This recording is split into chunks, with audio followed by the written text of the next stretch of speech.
જય માતાજી, બધાને રામ રામ, સવારના ગુડ મોર્નિંગ। અત્યારે જો મસ્ત મજાનું સવાર પડી ગયું, આપણે બનાવવાનું છે નાસ્તો। ફટાફટ બનાવી લઈ નાસ્તો પહેલાં।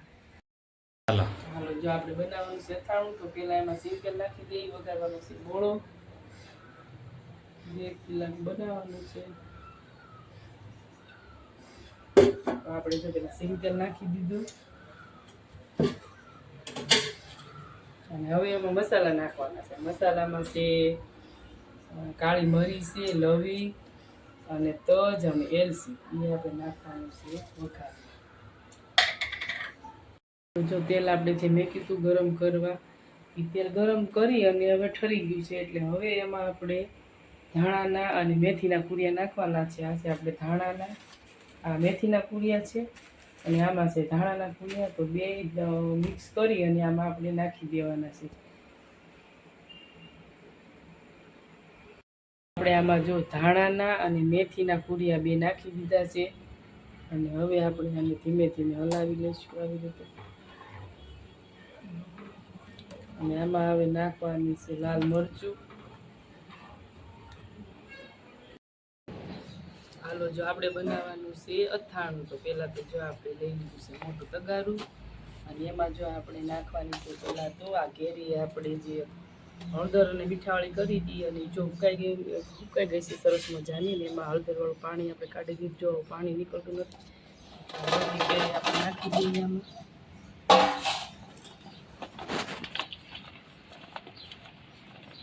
પછી એમાં નાખી દઈશું ગોળ,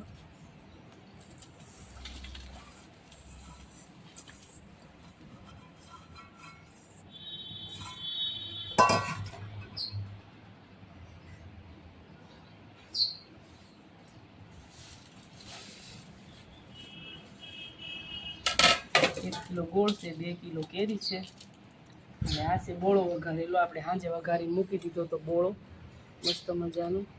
આમાં બોળામાં છે ધાણાના કુરિયા, મેથીના કુરિયા, સિંગ તેલ અને મરચું।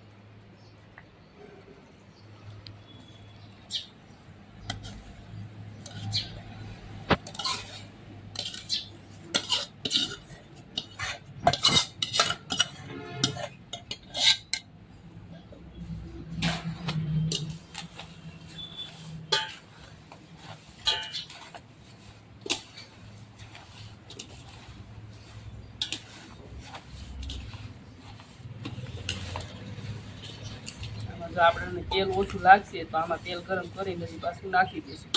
આમાં થોડુંક તેલ નાખવું પડશે હજી, અત્યારે તો અહીંયા મિક્સ નથી થયું એટલે કોરા જેવું લાગે, પણ આ ગોળને બધું ઓગળશે અને મિક્સ થઈ જશે એટલે સરસ થઈ જશે।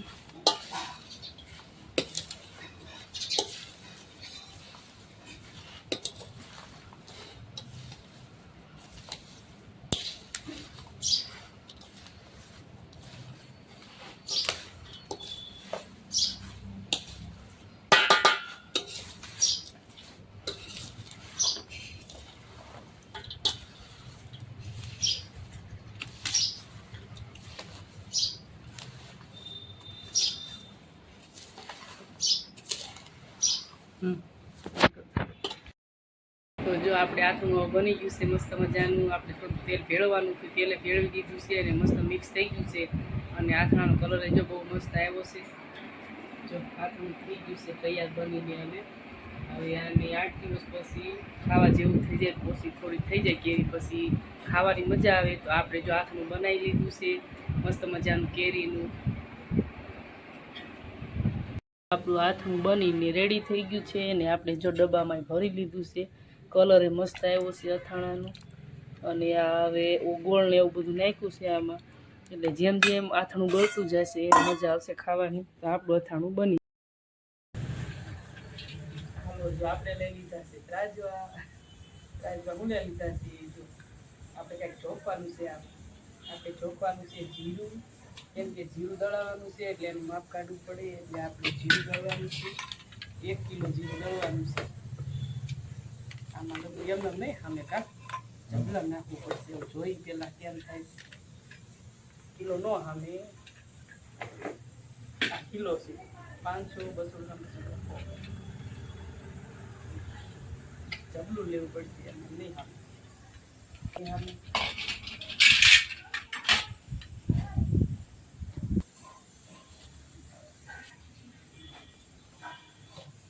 હાલો જો આપણે જબલામાં નાખીએ અને પછી ઢોકીએ તો ખબર પડે કિલો થાય.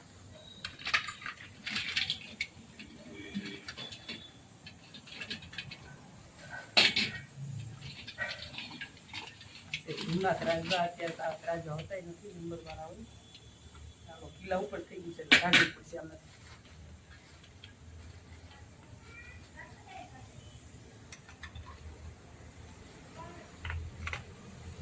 હવે પાછું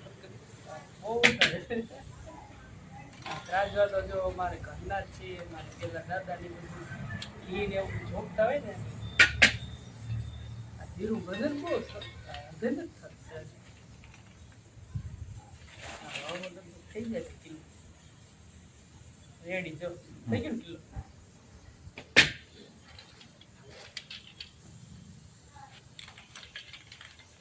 એક કિલો થઈ ગયું જીરું. આપણે છે ને આ જવાના છે રામજો દળાવા. આ છે જીરું, આ ધાણા, હળદર ને એવું બધું દળાવા જવાના છે. ધાણા ને એવું બધું હળદર આપણે લઈ લઈએ બસ.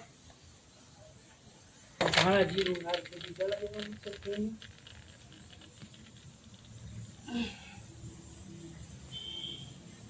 આપણે દળાઈ ગયું, ઢોકાઈ ગયું છે. હવે તમે દળાઈ ગયા. આ જીરું છે 2.5 કિલા અને 1 કિલો હળદર છે. આખા વર્ષનો આપણો મસાલો છે. ચટણી તો આપણે તૈયાર લઈ લીધી છે, એ પણ બહુ મસ્ત આવી ગઈ છે. 4 કિલો ચટણી અને 2.5 કિલો ધાણા જીરું અને 1 કિલો હળદર. એટલું જોઈએ આપણે. હાલો જો આપણે જો છે બપોરાનું જો આપણે રસોઈ બનાવી લીધી છે. બપોરા બનાવ્યું છે આપણે ગલકાનું શાક મસ્ત રસાવાળું અને ઘઉંની રોટલી અને ઠંડી ઠંડી છાશ છે.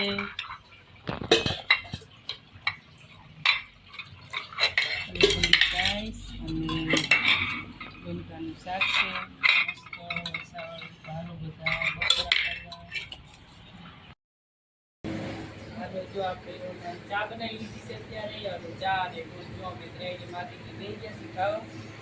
અમારે કામે પછી થઈ ગયા ને ત્યારે અમારે કામે બેઠા સ્પેશિયલ અમારે છે ને અત્યારે નાસ્તામાં ચા ને ટોસ્ટ બનાવવાનું. એટલે ત્યાં જો આપણે ચા બનાવી લીધી અને ટોસ્ટ લઈ લીધા છે. સારું એમાંથી તેની બી લીધા છે. સારું બધા નાસ્તો કરવા. જો ઘરની થોડી ઓછી થઈ ગઈ છે એટલે અત્યારે આપણે મોડી મોડી ચા બનાવી છે 5 વાગે. તડકો એટલો હોય ને એટલે 3 વાગે બનાવી. અત્યારે તડકો જેટલો હોય છે એટલે 5 વાગે. જો આપણે આનું વાળું આપણે વાળું જો બનાવી છે અત્યારે મોડી ખીચડી. ખીચડીમાં સિંગ તેલ કે પછી ઘી જેને જે ભાવે એ નાખીને ખાય છે. ઠંડી ઠંડી સાઈઝ છે. આપણે સાઈઝ તો તમને ખબર છે હાલતું નથી એટલે સાંજે સાઈઝ જોઈ. અને શાક છે ઈસોડાનું શાક છે અને ઘઉંની રોટલી છે. હાલો બધા વાલું કરવા. હાલો બધા જમવા.